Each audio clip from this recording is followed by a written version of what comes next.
Bonjour et bienvenue sur codebell.tv pour un nouvel épisode avec François Jolin. Aujourd'hui, je vais vous expliquer pourquoi Christine Lagarde soutient le Bitcoin. Ça peut paraître choquant vu les propos qu'elle a farouchement anti-Bitcoin. Pourtant, toutes ces décisions nous donnent envie d'acheter du Bitcoin et Christine Lagarde est vraiment le premier soutien pour nous pousser vers le Bitcoin. Nous verrons ça dans cet épisode. Et oui, plus Christine Lagarde renie Bitcoin, plus elle met en évidence les bénéfices de Bitcoin face à sa gestion monétaire. Nous verrons donc les 3 bénéfices du Bitcoin les plus détestés par Christine Lagarde. Premièrement, une gestion apolitique et neutre. Que vous soyez de gauche comme de droite, femme ou homme, jeune ou vieux, français, russe ou chinois, en guerre ou en paix, le Bitcoin est ouvert à tous sans aucune restriction.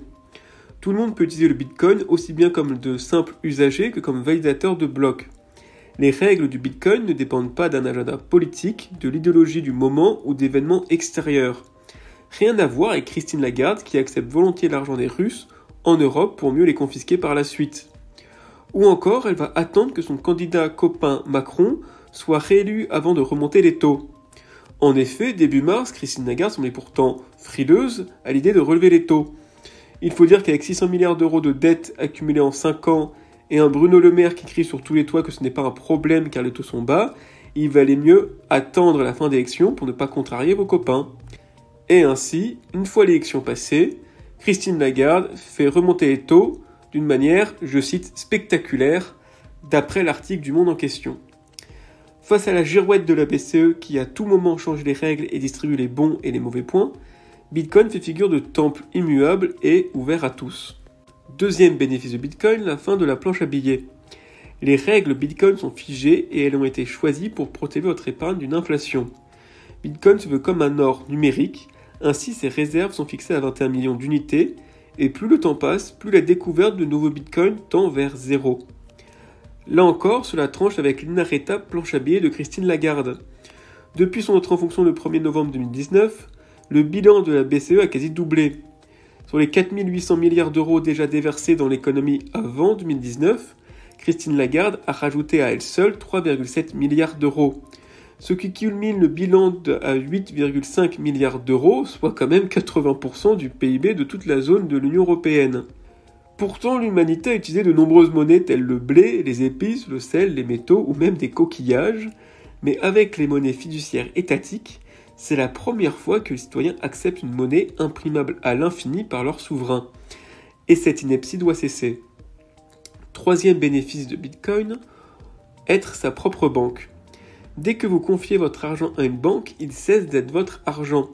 Si vous êtes dans le camp du bien, la banque vous octroie temporairement de jouir de votre argent, à condition bien sûr de remplir toujours plus de CERFA pour prouver sa provenance. Le problème est que la définition du bien est fixée par la Banque centrale, et je vous rappelle que ces règles changent vite. Les non-vaccinés canadiens en ont fait les frais, puisque Trudeau a gelé leur compte suite au convoi de la liberté. Christine Lagarde, elle, a gelé les avoirs russes dès le début de la guerre en Ukraine. Pourtant, je ne me rappelle pas que la BCE a gelé les avoirs américains à la suite de l'invasion de l'Irak. Cette volonté de prendre votre argent directement sur votre compte n'est pas un lointain cauchemar réservé à certaines dictatures. Du temps où Christine Lagarde dirigeait le FMI, celui-ci évoquait très sérieusement l'idée de taxer les épargnes de 10% pour rembourser les dettes suite à la crise de 2008. En France, la loi SAPA 2 de 2016 est très claire.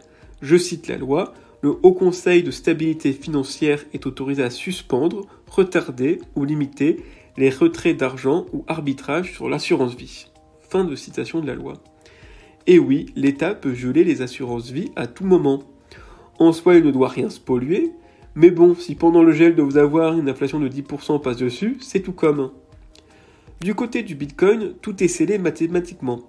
Vous êtes le seul détenteur de votre clé de cryptage, personne ne peut geler ou voler vos bitcoins.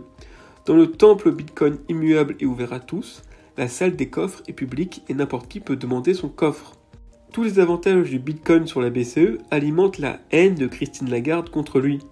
Le pouvoir néfaste de Christine Lagarde sur l'euro est impossible avec Bitcoin. Merci donc à Christine Lagarde de nous rappeler chaque jour votre dangerosité et les bonnes raisons que l'on a d'avoir du Bitcoin.